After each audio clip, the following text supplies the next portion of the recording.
आणि म्हणून जीव कोण आहे लक्षात घ्या. म्हणून जीव आणि ईश्वर याचा भेद, जीव ईश्वराचा भेद उपाधिकृत भेद आहे. स्वरूप दोघांचे एकच आहेत. गढूळ पाण्यात पडलेलं प्रतिबिंब आणि नितळ पाण्यात पडलेलं प्रतिबिंब. नितळ पाण्यात पडलेलं प्रतिबिंब ईश्वर आणि गढूळ पाण्यात पडलेलं प्रतिबिंब म्हणजे जीव. आणि म्हणून सूर्य गढूळ का सूर्य नितळ पडलेलं प्रतिबिंब. नितळ बी म्हणायचं काम नाही, गढूळ बी, कारण की सूर्य एक आहेत, डबके दोन आहेत. डबके दोन आहेत आणि सूर्य मात्र सूर्याच्या ठिकाणी काही गढूळ बी नाही म्हणायचं काम आणि नितळ बी म्हणायचं काम नाही. आणि मग गढूळपणा जो आहे ती अविद्या आहे. गढूळ पाण्यात पाडलेलं प्रतिबिंब आणि ते चैतन्याचंच आहे. चैतन्याच्या ठिकाणी काहीच नाही. म्हणून उपाधिकृत भेद आहे जीव ईश्वराचा. सद्गुरू म्हणतात असे भेद आहेत जीवाकडे, ते जीवानी समजलेलं. जीवाकून ईश्वर आहे, ईश्वराकून काहीच नाही. हे माझ्यास्तव झाले परी मी नाही, ऐशे जेणे जाणे तले तो सुटला का. ईश्वराकून जग बी नाही, जीव बी नाही. ईश्वर मुक्त आहे, नित्य मुक्त आहे. जीवाकून आहे जग, म्हणून हे जग आपण मात्या झालं नाही आणि जीवाने बी केलं नाही, म्हणून ईश्वर मानावं लागतो. कोण मानावं लागतो? कोणाकून? जीवाकून. जग झालंय का आपण मात्या नाही. जीवाला करता येतं का? मग कोणी केलं हे? मग बोट जा खा लागतंय. हे सगळं कोणी केलं? ईश्वराने. अहो तुम्ही नाही शास्त्रज्ञ मानतात एक शक्ती आहे, ती शक्ती म्हणजे कोण आहे? ईश्वर आहे. सगळेच मानतात कोण आहे? ईश्वर आहे. हे सगळं जे केलंय, पृथ्वी पाणी अग्नी वारा आकाश हे पंचमा होतं, हे जग ही ईश्वराची सत्ता आहे. सत्ता असतात ना, ईश्वर सत्ता असते. म्हणून ही सगळी कोणाची सत्ता आहे? चाले हे शरीर कोणाचे असते? कोण बोलविते? हरिविन देखवी कवी एक नारायण तयाचे भजन चुकून नका. म्हणून ईश्वर सत्ता आहे. म्हणून ईश्वर आणि जीव उपाधिकृत भेद आहे, वस्तुगत एकच आहे. ते उपाधी टाकून पाहिलं तर, माया टाकून पाहिलं आणि अविद्या टाकून पाहिलं तर जीव शिव दोन्ही हरिरूपी तरंग तरंग आहेत ते. आणि तरंग जर आता इथं म्हणू लागला, मला लय कोरडा पडायलो मी, खूप तहान लागली मला. कोण म्हणायला? मी लय सुखायलो आता, मला तहान लागली. आता तरंगाला, आता तरंग कुठून टाला तो? हा, आणि त्याला काय लागू लागली? तहान लागू लागली. किती बघा, किती भ्रम झाला हो, किती अवघड घटना आहेत बरं या. तरंग आणि सुका का बरं? तसे जीव कशावर उमटलेला तरंग आहे? सागरावर, ब्रह्मस्वरूपावर. आणि मग त्या तरंगाला कळना का त्यो कल्पना आहे तरंगाची? ती कल्पना टाकल्यावर कोण येतो? हा, तो सागरच आहे ना. पण बघा, जसं माऊलीच्या खूपच दृष्टांत आहे बघा. सूर्याचा किरण तो प्रकाशाकरता भीक मागू लागला की मला काय करा? प्रकाश द्या. ती बॅटरी तरी द्या 10 रुपयाची, मला दिसना, मला पाहू द्या तरी. कोण मागू लागलं? किरण. मला अंधार, मला ठेस लागायची भीती वाटायली, मी पडायची भीती वाटायला लागली, कोणीतरी मला काय द्या? प्रकाश द्या. म्हणजे आता किती अवघड काम झालं बरं. त्या कोणी द्यायचा त्याला प्रकाश, कोणी द्यायचा त्याला उजेड, कोणी घालायचा त्याचा अंधार? कोणाचा? किरणाचा. मग किरण म्हणजे कोण आहे? तसं तुम्ही जीव म्हणजे कोणाचं किरण आहे? तरंग म्हणजे तुम्ही कोणाचे आहेत?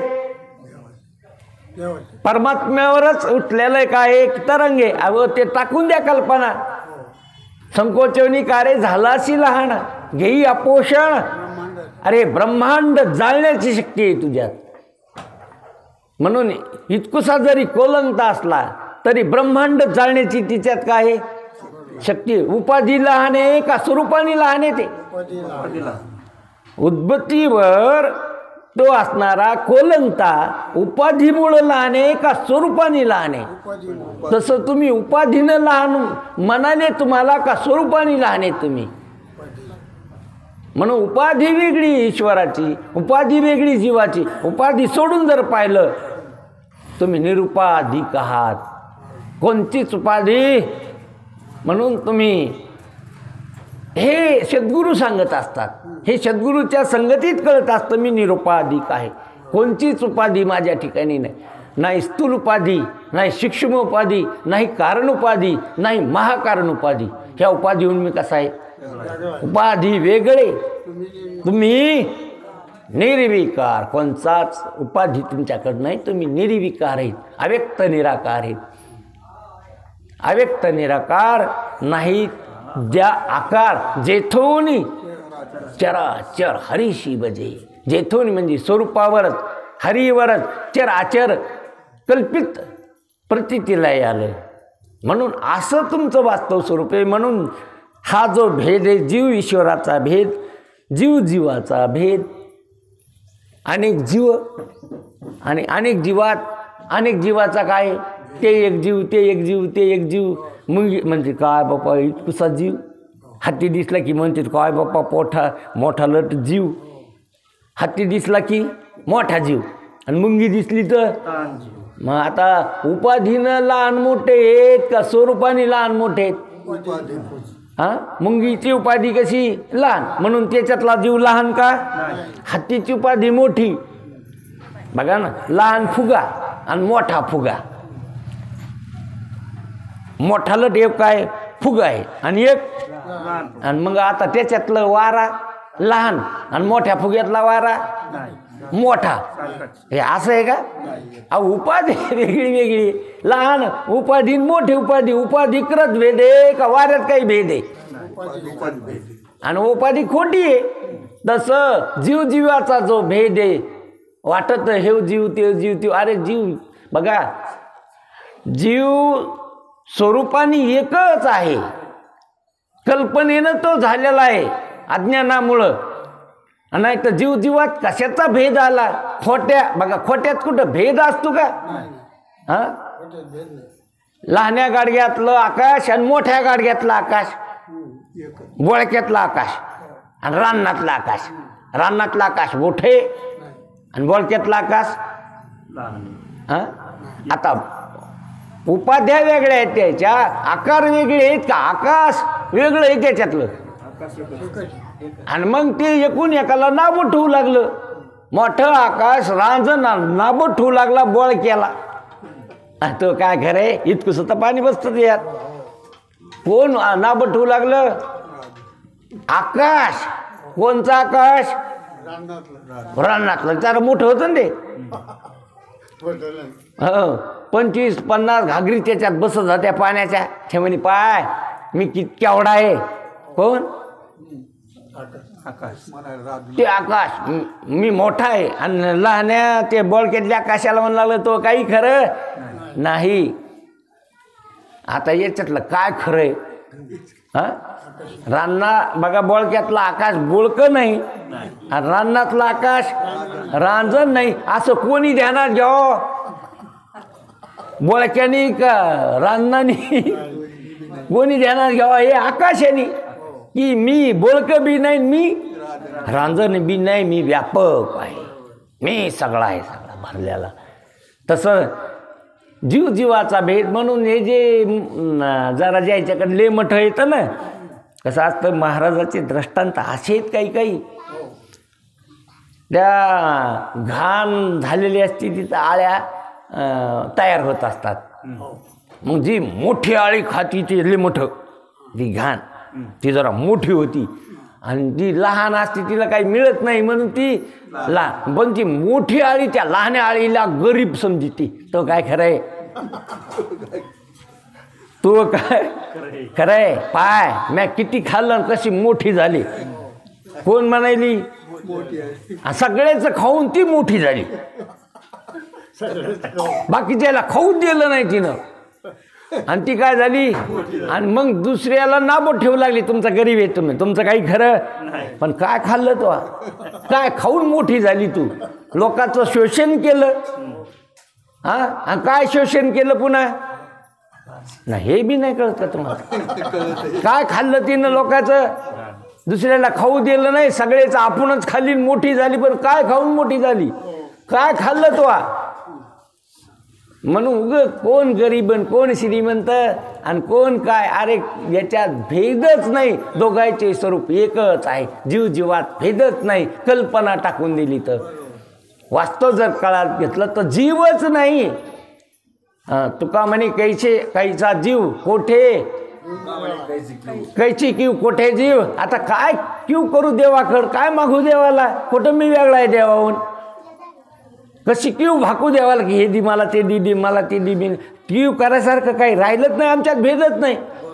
देव आणि मी दोन नाहीतच तर काय मागू मागाव कोणाला आपल्याहून दुसरा असेल त्याला आपल्याहून श्रेष्ठ असेल त्याला त्याच्याकडून काहीतरी आपल्याला मिळतं त्याला अरे जिथं काही त्याच्याहून वेगळंच नाही तर काय मागाव भेदच नाही जे अभेद आहे काय मागू देवाला कारण की देव जसा तसाच मी आहे देवात माझ्यात काहीच काय नाही भेद नाही अरे नाही सगळेच देव आहेत देव झाले अवघे जन सगळेच कोण आहेत दोष गुण हरपले कोणाचा दोष पाहू बघा लक्षात घ्या जर दुसऱ्याचा दोष पाहू लागले तर तुमचा तुम्ही दोष पाहिले कोणाचा पाहता हां तुम्ही तुमच्या प्रतिबिंबाला वाकडं लावू लागले कोणाला मग कोण कोणाला वाकडं लावायले हे तर कळत ना आपल्याला डोळे वटारू लागले जीभ काढू लागली अंगुठं दाखवू लागली कोणाला पण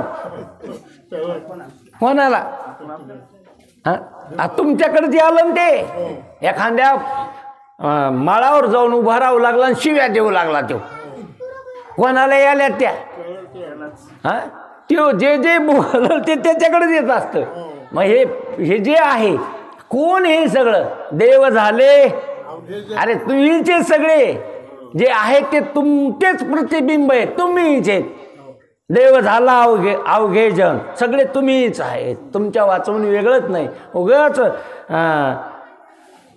गळ्यातली असणारी एकदानी ती नाकातल्या मोरणीला नाबं ठेवू लागली बघ काय खरं आहे म्हणे शांपडात पडलीस का व्हावी कोण आणि पायानं मी कुठं बसले जाऊन आता तिला कळालं नाही आणि ही लाजू लागली कशातली मग काय खरे मी कुठं पडले शंभरात पडेन ती कुठं पडली गळ्यात पडली तसं आता जर खरा विचार पाहिला तर ती नाकात ही काही गळ्यात आहे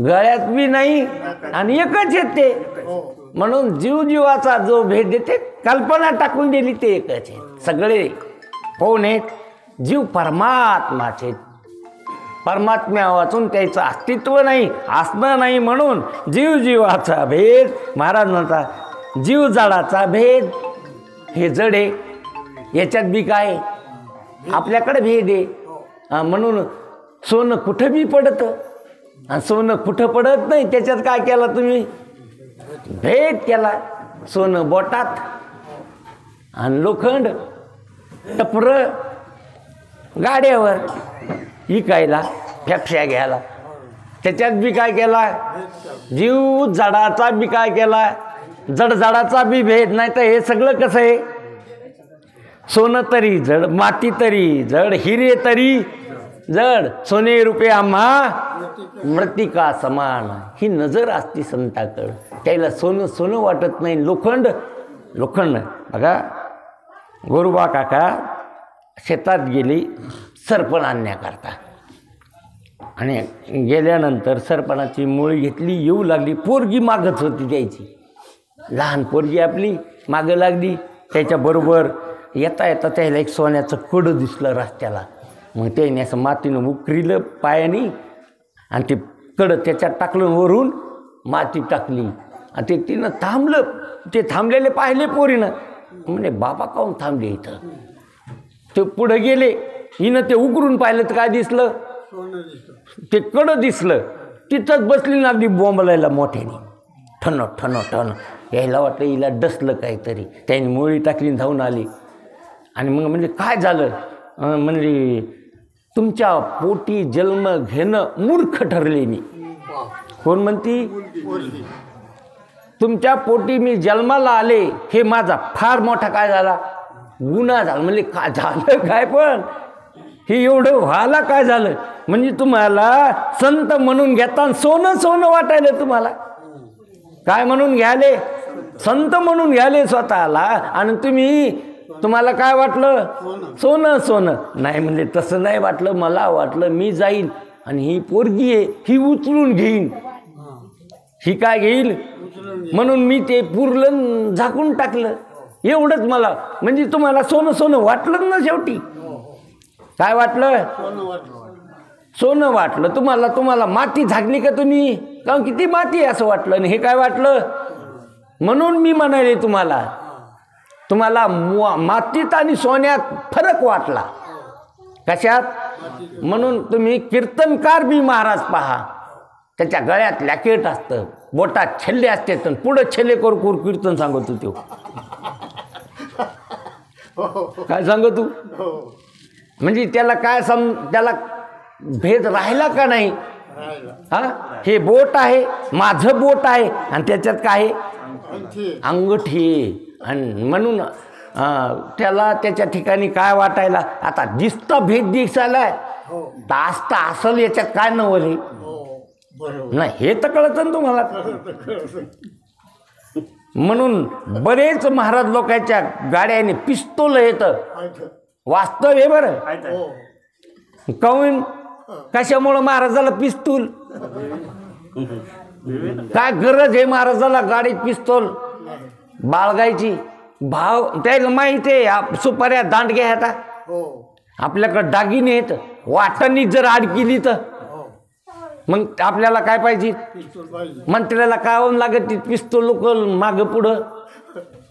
ते नाही का सांगितले एका चोराला चाललं पोलिसांनी 2-4 आणि पोरग कडाला होतं. ते घेऊन गेले चोराला. आणि त्या दिवशी दुपारून मंत्री याचा होता. मंत्र्याच्या मागं 10-20 पुढं 10-20. म्हणले त्या पोराने विचारलं होतं वडिलाला, बाबा हे चोर हे पोलीस काहून आहेत त्याला धरायलेत न्यालेत? म्हणले ते चोर आहे. ते कोण आहे? म्हणून त्याला धरून चाललेलं कोणी? दुपारून मंत्री आला. मंत्र्याच्या 10-20 पुढं 10-20. बाबा बाबा म्हणे आता तर लयच मोठा चोर आला. कोण म्हणतंय? हे म्हणतो बस तो चोर नाही, ते दिसता चोर नाही. तो चोर नाही म्हणले. चोर नाही केवढा चोर आहे पण 10-20 मागं 10-20 पुढं. हे का लहान चोर आहे का? चोर नाही तो लोकांना दिसू देत नाही चोरी म्हणून तो काय नाही चोर नाही. त्याची दिसली चोरी म्हणून तो कोण आहे? चोर आहे. म्हणून जड जडाचा भेद खोटा भेद. अरे जड कुठं असतं का? जड वस्तू सिद्ध आहे का ती? हे सगळं कसं आहे? जडच आहे. ए टू झेड जड आहे. त्याच्यात काही फरक नाही. सोन्यात मातीत काहीच फरक नाही. जड तिला कळतच नाही ना काही. सोन्याला कळतं का मातीला कळतं? हिऱ्याला कळतं का दगडाला कळतं? गारीला कळतं? काहीच कळत नाही. एक मुस कोण आहेत ते जड, स्वतः सिद्ध नाही आणि ते दुसऱ्याला सिद्ध करीत नाहीत. म्हणून हे सगळं कसं आहे? जड आहे. म्हणून जड जडाचा भेद महाराज म्हणतात अशा प्रकारे. आणि नंतर ईश्वराचा म्हणून ईश्वर जडाचा भेद. एक ईश्वर आहे आणि हे सगळं देवाला कळतं, बाकी कोणाला कळत? हे जड आहे सगळं. हे कळतं कोणाला? मग ईश्वराला कळतं. न सांगता तुम्हा कळो येते अंतर विश्वंभर परिहर चिन्ह लगे. ह्या ईश्वराचा जो असणारा करता आहे तो विश्वंभर, तो असणारा जाणणारा आहे. म्हणून इथं महाराज अनेक ठिकाणी सांगतात मुंगीच्या पायामध्ये जर घुंगरू बांधलं तर ते बी ईश्वराला कळतं म्हणा. कोणाच्या? आता मुंगीचा पाय केवढा असतो आणि त्याच्यात घुंगरू केवढं असतं आणि त्याचा शब्द केवढा असतो ते कोणाला कळतं? ईश्वराला कळतं. म्हणजे सगळंच कोणाला कळतं? ईश्वराला कळतं. न सांगता तुमच्या मनात काय झालं हे कोणाला कळतं? हे कोणाला कळतं? हे बरं बाहेर नाही कळायचं कोणाला, पण तुमच्या मनात काय काय घडायलं हे ईश्वराला कळतं का नाही? हे देवाला कळतं का नाही? न सांगता काय सांगायची गरज आहे का? काही काही गोष्टी अशा असतात मनात अनेक तरंग उमटत असते. कोणचा काय होईल काही सांगता येत नाही. कोणाचं मन येते ते त्रिगुणात्मक येते, कधी रजगुणात येतं, कधी तमगुणात येतं, कधी आता तसं तो गुणात आलेलं आहे. कोण? मन. लग्नात गेल्यावर ते रजगुणात असतं. हे असं बसता का तुम्ही? असे कपडे असतात का? हां, असे नटून खटून जातो माणूस. कुठं? लग्नातलं मन वेगळंच, पोथीतलं मन वेगळंच, भांडणातलं मन वेगळंच. म्हणजे ते मन आहे त्रिगुणात्मक आहे. अनंत बुद्धीचे तरंग येतात. क्षणोक्षणा पालटती धरू जाता संग तो तो होतो बाधक. असं त्रिगुणात्मक असणारं मन. म्हणून इथं महाराज म्हणतात की हे लक्षात घ्या, आपल्याला सांगायचं भेद की ईश्वर जडाचा भेद. ईश्वर चैतन्य आहे आणि हे सगळं जड आहे असा जीवानीच भेद केलेला आहे. ईश्वराकडून नाही. कोणाकडून भेद आहे? म्हणून जीव ईश्वराची पूजा करीत असतो, ईश्वराचं भजन करीत असतो आणि हे सगळं जड आहे असं त्याला कळत असतं. जीवाकडूनच जड ईश्वराचा बी भेद आहे. आणि नंतर जड म्हणून जड जडा आतला भेद, हे 5 प्रकारचे भेद जीवाला दुःख हेतू आहेत. हे कोणाला दुःख? हे सगळे भेद. आणि बघा जितका भेद वाढल तितकं दुःख वाढत असतं. भेद जिथं आहे तिथं दुःखच आहे. भेद दुःखालाच कारण. द्वैत दुःख दर्शनम. जिथं जिथं द्वैत आहे तिथं तिथं काय? दुःखच आहे. बघा ज्ञानेश्वर महाराज समाधी घेऊ लागले. अपमान झाल्यामुळं खेचर स्वामीनं काय केला? अपमान केला. म्हणून त्यांनी कपाटी लावून घेतली, कपाट लावून घेतलं आणि काय करायचं? आता संपून टाकायचं हे असं ठरविलं. माऊलीनं, मुक्ताबाईनं 11 भंगात अभ्यास असणारा उपदेश केला. तुमची जीभ तुमच्या दातांनी चंगरली. कोण्या पोलीस स्टेशनमध्ये केस केली नाही हे सगळं तर हे तुमची जीभ कोणी चेंगरली आणि मग पोलीस स्टेशनमध्ये गेली. आमचा FR आहे, फाडा आमचा FR आहे. म्हणजे ते PSI म्हणे झालं काय? पण भांडण कोणाचं आहे? फिर्यादी जाणार ते आणा ना तुमचा. कोणी भांडलं तुम्हाला काय? त्याच्यावर आपण म्हणले भांडलं माझ्या जीबीनं माझी जीभ चेंगरली म्हणे दाताने. काय करा? मुली पागल कशाला आली? हे पागल आलं कशाला? दात कोणाचे? तुमची. जीभ कोणाची? मग कोणाला सांगता आता? हे घरांना कोणाकडे नेता? त्याच्यात द्वैतच नाही ना. दात तुमचे, जीभ तुमची. काही वाटलं तुम्हाला? काही द्वैत वाटलं तुम्हाला? तुमचाच हात तुमच्या गालात लागला, चिलट बसलं आणि त्याला मारायला गेले तुम्ही. आणि जे टप्पू द्याला का ना, गुंगू लागू लागली आणि चिलट बसलं आणि त्याला वाटलं आता याला का टप्पूतच माराव. ते आता नुसत्या वाऱ्यानेच गेलं. ते कोण? त्याला काय लिमटा लागत नाही. नुसता वारा आला किती गेलं उडून, याची चापट बसली, गाल लाल चरट गाल झाला. आता कोणाकडे भांडण नेतात? होय, कोणाकडे? काऊन की गाल तुमचा, चापट हात तुमचा. अरे सगळं तुम्हीच हे तर सगळे हे सगळे कोण आहे?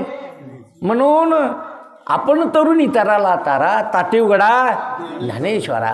कुठं द्वैत पाहता तुम्ही आहेत कोण? आणि तुम्ही का त्या खेचर स्वामी रुसले? अरे त्याला मुक्त करा, त्याच्यासाठी आलेले तुम्ही. त्याच्या संग द्वेष तिरस्कार करू नका, त्याला काय करा, मुक्त करा. हा उपदेश कोणी केला? मुक्ताबाईने. ही कृपा मुक्ताबाईची. तिथून पुढे ग्रंथ तयार झाले. त्यावेळेस जर समाधी घेतली असती तर हे ग्रंथ झाले नसते, हरिपाठ आला नसता, ज्ञानेश्वरी आली नसती, अमृत अनुभव आला नसता, चांगदेवाचा उद्धार झाला नसता, नाही खेतर स्वामीचा बी झाला नसता. तिथून पुढं सगळे ग्रंथ पुढं तयार झाले. ही कृपाच कोणाची आहे? मुक्ताबाईची कृपा आहे. म्हणून ध्यानात घ्या, महाराज सद्गुरू उपदेश करीत असताना हे असे उपदेश, हा उपदेश खरा, हे ज्ञान खरे, अभेद देत गेल्यावरी आम्ही तुमचेची हरी. काय गेलं? देत सारुनी माळ मी घालीन, हाती बोधाचा भेद रहित, आईचा जोगवा मागण. म्हणून देत दुःखाला कारणे, दुजे जाऊ जाऊ घडे, तो संसार भय जोडे. म्हणून द्वैत दुःखाला कारणे, ती म्हणून द्वैताची झाडणी झाली पाहिजे गुरुच्या ज्ञानाने. म्हणून गुरुच्या ज्ञानाने द्वैत उडत असतं, द्वैत संपत असतं. आणि जे एक आहे ते एक आहे, जे एकमादित्यम ब्रह्म पाहिजे, तयावेने दुजे काही नाही, एकच परमात्मा आहे, त्याच्या वाचून दुसरं काहीच नाही. हा मौल्याचा ठेवा, मौल्य उपदेश सद्गुरूकडून मिळत असतो. आणि आता हे सद्गुरूचं काम असतं. हे सद्गुरू त्याच्यासाठीच आलेले असतात. पण जो साधक आहे त्या साधकाचे बी काही कर्तव्य असतं, साधकाने बी काही करावं लागत असतं, साधकाला बी काही नियम असतात. महाराजांनी हरिपाठात किंवा अनेक ग्रंथात साधकाची दशा उदास असावी. कसा असावा साधक? उदास म्हणजे हारून बसलेला नाही. असतेच ना गंजपी खेळणारे बी उदास बसतात, कारण की चटच पैसे गेले, बसलं टकोऱ्याला हात लावून, काहून बसले म्हणे काय करावं, एक डाव नाही लागला, चट गेलं. उदास असतो तो. कशात मन त्याचं लागत, पण कशाने उदास? म्हातारे बी उदास असते, दारापुढं बसलेली टकोऱ्याला हात लावून. म्हणजे काहून बसले बाबा? म्हणजे काय करावं, त्या आणल्या सुना त्या बी ऐकनात, पोट्टे बी ऐकनात. मग आता टकोऱ्याला हात लावून बसू नये तर काय करू? हे कारण की सगळे डाव टाकून पाहिले, पण सगळे त्याच्या खिलाफच पडले. पांडव बी उदास बसले होते सभेत टकोऱ्याला हात लावून, कारण की एकच डाव त्याच्याकडून पडला नाही. सगळे डाव काय झाले पांडवाचे? उलटेच पडले. बायकोचा बी शेवटी डाव लावला, देव बी कसा पाडला? उलटा. मग आता टकोऱ्याला हात नाही लावून बसायचे पांडव, कसं बसते? तसे हे बी पांडवांनी अनेक डाव टाकून पाहिले, होय, पण एक डाव पाडला का तुमच्याकडून? सांगा बरं, कोणाचा डाव पाडा तुमच्याकडून? हां, पोरं केले पुढं आपली सेवा करा म्हणून, लाता मारायलेत का सेवा करायलेत? पण कसा डाव पाडला तुमचा? लग्न केलं पोराचं, आणि कशासाठी केलं? की त्या सुनानी आपलं लेकीवानी काम करावं. कसं करावं काम तिनं? न सांगता सगळं काम करावं. आता ती कामं सांगायली की म्हाताऱ्यालाच कामं सांगायली? मग उरफाटा डाव पाडा का सोयीचा पाडा? अहो संसारात जे जे केलं ते उरफाटच पडत असतं. पुत्र होईल पित्याचा वैरी, भ्रता सोडून हिंट्याळ नारी, हे ऐका कोणीचे महिमाने. म्हणून संसारातला डाव उरफटा पडत असतो. म्हणून लक्षात घ्या, साधकाची दशा विचाराने. कशी उदास? हे सगळं खोटं आहे, कल्पित आहे. कोणाचा कोणाशी काही संबंध नाही. सगळे अवघे वरकड मिळाले चोरगा, हे सगळे खोटे येत आहे. कळवईल अंतकाळी. हां, म्हणून आता कळाव का? मरतानी कळाव. कव्हा कळाव? आत्ता उघडी डोळे, आत्ता कळाव. मरतानी कळल तुला, पण मग काय कळल? होय, मग काय फायदा आहे कळून? कळो येईल अंतकाळी. प्राणायाचे बी राहते निराळी. हे सगळे बाजूला राहतील, टकू पाहतील, काही खरं नाही. नाही, तुमचे दागिने काढून घेतील, तुमची अंगुठी घेतील मरायच्या आधी. बळच मेल्यावर घेते तर मेले आधी याचे नाही काय, मेल्यावर माणसं काय घेतात, अंगुठी घेतात. म्हणून आत्ता कळाव, आत्ता उघडी डोळे, आत्ता बुद्धीचे डोळे उघडा. म्हणून साधकाची दशा उदास असावी, उपाधी नसावी. आता उपाधी नसुनी, बाहेर उपाधी नसुनी. बाहेरची उपाधी घरदारा, लेकरं बाळ, शेतीबाडी, पैसे, आडके, हीच बाहेरची उपाधी. ती कोणची? धनदारा पुत्र जन बंधू सोयरे सर्व मिथ्या हे जाणून. यायला पळून नाही जायचं कुठं, पण खोटे येते सगळे. यायचा माझा पहिला संबंध नव्हता, आता बी नाही पुढे बी नाही, हे सगळे खोटे आहेत. याला म्हणाव ही बाहेरची उपाधी टाकली, ही बाहेरची काय टाकली? उपाधी टाकली. ही बाहेर परमार्थाला अडचण येते ती टाकून दिली त्याने. म्हणजे आले नाही तुम्ही कीर्तनाला, काय करावं, घरी कोणीच नव्हतं. हां, मेल्यावर तुला घरातच ठेवते नाही लोक. हे अवघड बहाणा मारतात माणसं. ही बाहेरच्या काय येतात, ह्या विचाराने टाकून द्यावा, झडझडो निवैला. आणि हे भक्तीचे वाटे लाग, मग तू पावशी अव्यंग. म्हणे ही बाहेरची उपाधी टाकून द्या. आणि आतली उपाधी काम, क्रोध, मद, मत्सर, दंभ, अहंकार, ही आतली उपाधी. ही कोणची? कामाजी कोतवाल येणे नागविले बहुताशी, मोठमोठ्याची आबरू घेतू. म्हणून हे टाकून द्या. काम, क्रोध, लोभ, मद, मत्सर, दंभ, अहंकार हे अंगात बघा. हे जर असतील तर तो अधिकारीच नाही.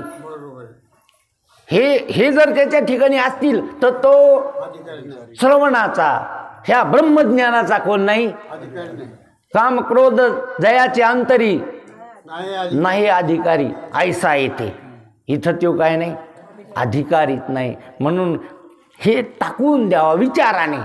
बघा कसं असतं, क्रोध ह्यो खाली वाहत असतो, वर वाहत नसतो. क्रोध कुठं वाहतो? खाली. जसं अग्नी वर वाहतो आणि पाणी खाली वाहतं, तसा क्रोध खाली वाहत असतो.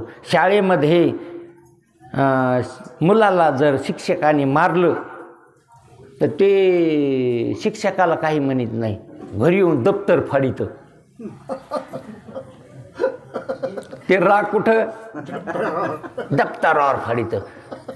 पुढं आहे ना ते शिक्षक. कसं आहे, बँकेमध्ये चपराशाला जर मॅनेजरने कलमा केला तर त्याला काहीच करता येत नाही. म्हणाला हां, मॅनेजरला ते घरी आल्यावर बायकूर काढितो. चहा आणला आणि जर गोड झाला तर इतका गोड करीत असतील का, फेकून देतं ते. आणि बोलतं कोणाला, आणि रोज गोड पियतं, काही म्हणत नाही. आणि आज फिका केलं तर फिका करून फेकून देतं ते. कोणावर रागतं? हां, बघा ना तुम्ही, हे जे माणसं घरी येऊन भांडत येत ना, हे पुढं काहीतरी झालं यायचं म्हणून ते राग कुठं काढते? ते घरी काढते.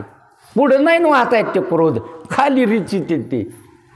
म्हणून ध्यानात घ्या. आणि ती ती म्हणती माझ्याकडं काहीच गुन्हा नाही, मला कोण कालमा केलाय, हिला काही करता येत नाही, कोण काय करा तर मग आपले पाठीचं झेडं होईल म्हणून ही गुपचिप ते सहन करते. मग पोरग येतं शाळातून, दप्तर फेकून देतं, ते पोराला बडीत बसते. तुला नीट ठेवता येत नाही का, असं करता येत नाही. ते म्हणतं रोज फेकून द्यायचं, मला माय मारीत नाही ना, आज काऊन मारलं, काऊन मारलं? ते राग इकडं चिरीला तिने कोणावर? पोरावर. पोराला वाटतं मी रोज करतो असं, मला माय मारीत नाही, आज काऊन मारलं. ते राग, कोणल्याला राग ते दप्तरावर काढितं. दप्तरच फाडीन, पेन्सिलच मोडीन, काय नूत करील, फेकून देईल काही. तसा क्रोध जे आहे, पण त्या पंचीकरणात राक्षसापेक्षा भयानक येतो. कोणापेक्षा? राक्षस स्वतः भेट नाही, दुसऱ्याला भेऊ दाखवतो. दिवसा भेऊ दाखवत नाही, रात्या भेऊ दाखवतो. आणि क्रोधी माणूस, क्रोधी अविश्वासी, व्यर्थ, आपली वाचा शिनू नाही. म्हणून क्रोध, मद, मत्सर, दंभ, अहंकार हे ज्या उर्म्या आहेत अंतकरणात, त्या सगळ्या विचाराने टाकून द्यावा. म्हणून हे सगळं विचाराने टाका. कशाने टाका? बघा, जिथं क्रोध तयार झाला त्या तुम्ही जर नुसतं पाहिलं त्याच्याकडं तर जो जिरवतो, त्याला लय मोठं काही लागत नाही. जिथं तयार झाला ना नुसतं त्याच्याकडे काय करायचं, तुम्ही पाहायचं. कोणी पाहायचं? तुम्ही पाहायचं. तो बघा करून पहा ना तुम्ही पाहायचं त्याच्याकडे. तुम्ही म्हणजे शरीराने नाही, तुम्ही म्हणजे इंद्रियाने नाही, तुम्ही म्हणजे मनाने बी नाही, तुम्ही त्याच्याकडे पहा. जिथली तिथं काय होतं, तो थांबतो, झिरतो, संपतो. तो क्रोध संपून जातो. मोठ्याने पाहिलं की लहाना संपत असतो, फाटत असतो, उडत असतं. लहान राहतच नसतं कोणी पाहिल्यावर. हां, मोठ्याच्या पुढं लहान बघा. सरपंच उठतच असतो आमदार आल्यावर, थांबत नाही. तसं मोठे तुम्ही एक महान. आणि त्या क्रोधाकडे पाहिल्यावर क्रोध कुठे राहिला? काम, क्रोध, मद, मत्सर म्हणून सगळं पळून तुका म्हणे देह भरला विठ्ठले, काम क्रोध केले घर रीते. म्हणून साधकाची दशा उदास असावी, उपाधी नसावी. म्हणून ह्या अंतकरणातल्या उपाध्या बी नसाव्या. हे सगळं बघा, ते टाका. क्रोध, मद, मत्सर, दंभ, अहंकार ह्या सगळ्या उपाध्या टाकून सगळ्या निरुपाधिक व्हा. उपाधी वेगळं व्हावा सगळ्या. आणि आहेतच तुम्ही निरुपाधिक. म्हणून लोलुपे ते काय निद्रे ते जिनावे, भोजन करावे परिमेत. उगं ले मोठं बी खाऊ नाही, उपाशी बी राहू नाही. ले मोठे बी खाऊ नाही आणि उपाशी बी. मग हे तंत्र हेत आहे. उभा काही माणसं उपाशीच राहतात, गळून जातात. हे गळून काय खाल्लंच नाही काही. मग तसं बी नका करू. आणि काही माणसं इतके खातात की बसल्याने झोप लागते त्याला. इतकं खाते ते की तिथंच आथरुणात पडत येत, त्याला सरकावं लागतं पलीकडं. इतकं खाल्लं त्याने. म्हणजे जास्त खाणं बी चांगलं नाही आणि जास्त उपाशी राहणं. आणि काय खावा हे कळावं तुम्हाला. तिखट बी खाऊ नाही, तेलकट बी खाऊ नाही. साधा आहार घ्या. अल्पाहार विहार, नेमिंद्रियाशी सार, नसावी बासर, निद्रा बहु भाषण. एकांती लोकांती श्रेयशी भाषण, प्राण जाण करू नये कोणाला. म्हणून नको संग. म्हणून इथं हे साधकाची अवस्था आहे. म्हणून अगोदर काय करा, आहार बदला. नंतर काय करा, कपडे शुद्ध घाला. सुती आहार, सुती कपडे, पांढरे कपडे, कोणते बी कपडे घालू नये. म्हणून झालं. हेच डिस्टर्ब व्हायला. तिथं पुढचा डिस्टर्ब झाला. म्हणून बघा, वारकरी व्हा आधी. शुद्ध कपडे, शुद्ध आहार, शुद्ध विचार, शुद्ध संगती, चांगल्याची संगत, कपडे चांगले. तुम्ही म्हणता कपड्यावर कसं काय घाललं? हो, कपडे बी परिणाम करीत असते. कपडे बी काय करतात? परिणाम करतात. चांगले कपडे घातले वा वा, मग कपड्याबद्दल बोलायचंच नाही. कपडे कसे घालायचे? शुद्ध कपडे, जे आपल्या प्रकृतीला पोषक आहेत, प्रकृतीला इजा करीत नाहीत, आपल्या तुमच्या शरीराला काही तकलीफ करीत नाहीत, असे काय घाला? कपडे घाला. उगाच बसताच येईना म्हणले काऊन? बसताच येईना, पॅन्ट तशी घातली. आणि जर तुमच्या बसण्याला ती त्रास देत असेल तर ते कपडे काय कामी आले? तुमच्या चालण्याला जर ते त्रास देत असतील तर ते कपडे काय कामी? तुमचा पदर टकुऱ्यावर ठूत नसेल तर ती साडी काय कामी? आणि हे तर कळतं ना आपल्याला. साडी कशासाठी? हां, कशावर राहा? आणि ती राहीच ना इतकी चोपडी, घेतली की निष्ठती, घेतली की निष्ठती. ते कपडे, हे जर कपडे तुम्हाला त्रास देत असतील तर ते कपडे काय? म्हणून कशा असा पोशाख वारकऱ्याचा? कसा? लांबून दिसला वारकरी, लांबून दिसला. बँडवाले आहे का नाही हो, बाजावाला दिसायला. कशाहून कळत? कपड्याहून कळतं. म्हणून वारकऱ्याचा ट्रेस असावं, वारकऱ्याचे लक्षणं असावं सगळे. गळ्यात माळ असावं, कपाळाला टिळा असावं, मुखात भगवंताचं नामस्मरण असावं. होय होय. आणि मग वारकरी होऊन पंढरपूरला जावा. काय होऊन? का निघाले पंढरपूरला, गळ्यात नाही माळ, कपाळाला नाही गंध, कपडे बी कसे बी, खाणं बी कसं बी. कुठं निघाला? पंढरपूरला गेला. काय होईल? जत्राला गेलाय. पंढरपूर यात्रा आहे का जत्रा? पंढरपूर काय आहे?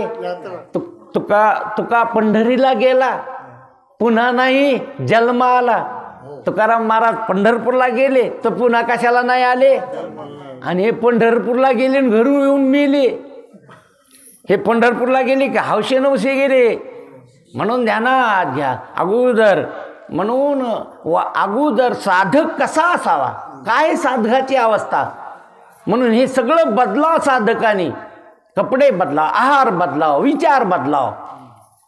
विचार काय? क्षणोक्षणाची करावा विचार.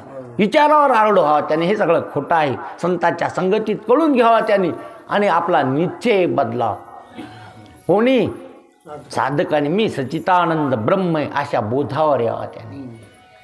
मी सच्चिदानंद ब्रह्म, मी तो वासुदेव तत्व, अशा बोधावर यावा. हे साधकाचे कर्तव्य आहेत. म्हणून हे साधकाची अवस्था आहे.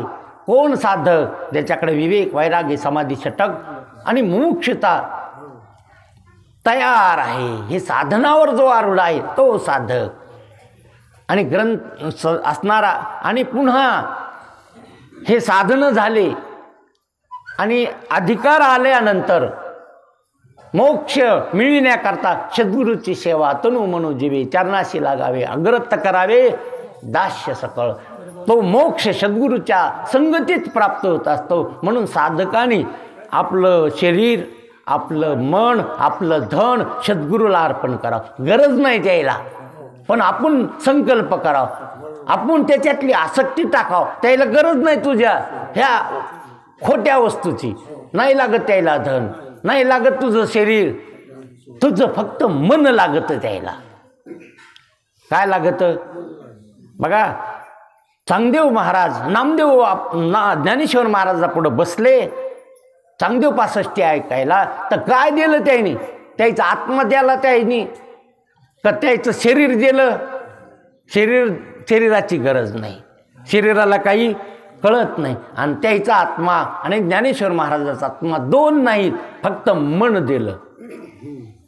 चांगदेव महाराजांनी आपलं मन कोणाला दिलं? ज्ञानेश्वर महाराजाला दिलं. कारण की ज्ञानेश्वर महाराज हेच माझे गुरु आहेत असा संकल्प, असा निश्चय केला त्यांनी. आणि त्यावेळेस त्याला मी सच्चिदानंद ब्रह्म आहे, ह्या जगाचं अधिष्ठान आहे हे त्याच्या लक्षात आलं. तसं आपलं बी मन आपण कोणाला द्यावा? हे तुम्ही मन दिलं नाही का तुमचं? कोणाला दिलं? पोराला वेगळं दिलं, बायकोला दिलं, युहायला दिलं, जावायला दिलं, पोरीला. हे तुम्ही वाटलंच ना. तुम्ही कोण? एकटंय तुमच्याकडं भांडवल. ते कोणचं? मनाचं. आणि तुम्ही काय केलं? ते वाटलं ते. आणि ज्याला वाटलं त्याच्याकडून तुम्हाला काय मिळालं? पोराला मन दिलं, काय मिळालं? बायकोला मन दिलं, काय मिळालं? कळत नाही का हे आपल्याला?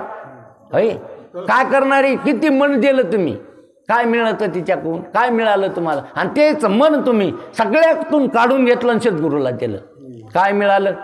अलौकिक जीवन, अमृत जीवन, न मरण जीवन, निर्भय जीवन, निशंक जीवन, अलौकिक जीवन. असं व्हायचा कुठे? आठवची नाही. म्हणून ते मन तुम्ही सद्गुरूला द्या. तनु मनो जीवे, चरणाशी लागावे. चरण म्हणजे त्यांनी जे शब्द सांगितले ते आपण अंतःकरणात ठेवा. चरण म्हणजे त्याच्या पायावर नाही पडायचं टकुरं आपलं. त्याचं चरण म्हणजे त्याने महावाक्य जे उच्चारलं ते महावाक्य आपल्या हृदयात, त्यांनी आपलं काम होतं. तुका म्हणे कानी ऐकली मात. म्हणून महावाक्य ध्वनी बोंब झाली. हे साधकाचे लक्षण आहेत. तिसरा तरंग आपला संपला. आपल्याला चौथा तरंग लावायचा. पण सगळे विचार करून आपण ठेवू. कोणता तरंग? चौथा तरंग. कारण की विचारसागराचा खरा अर्थ चौथ्या तरंगात आहे. सगळा मथित अर्थ कशात आहे? विचारसागराचा चौथा तरंग जर तुम्ही ऐकिला तर सगळे शास्त्र कळाली तुम्हाला, सगळे वेद कळाले, श्रुती कळाली, सगळ्या गोष्टी कशा सांगितलेल्या आहेत, तुमच्या अनेक शंकेचे समाधान कशा सांगितलेलं आहे, चौथ्या तरंगात सांगितलेलं आहे. तो आपल्याला ऐकायचा. आपण तारीख ठरवू आणि सुरू करू. आता नंतर कोणाचं ठेवायचं प्रवचन? प्रभू महाराज आपल्याला सांगणार. म्हणून आपला तिसरा तरंग संपला, चौथा तरंग आपल्याला नंतर सुरू करायचा. ते करू आपण. पुंडलिकावरदी हरी विठ्ठल श्री ज्ञानदेव माऊली ज्ञानेश्वर महाराज की जय. विठ्ठल विठ्ठल विठ्ठल विठ्ठल विठ्ठल. बसा महाराज.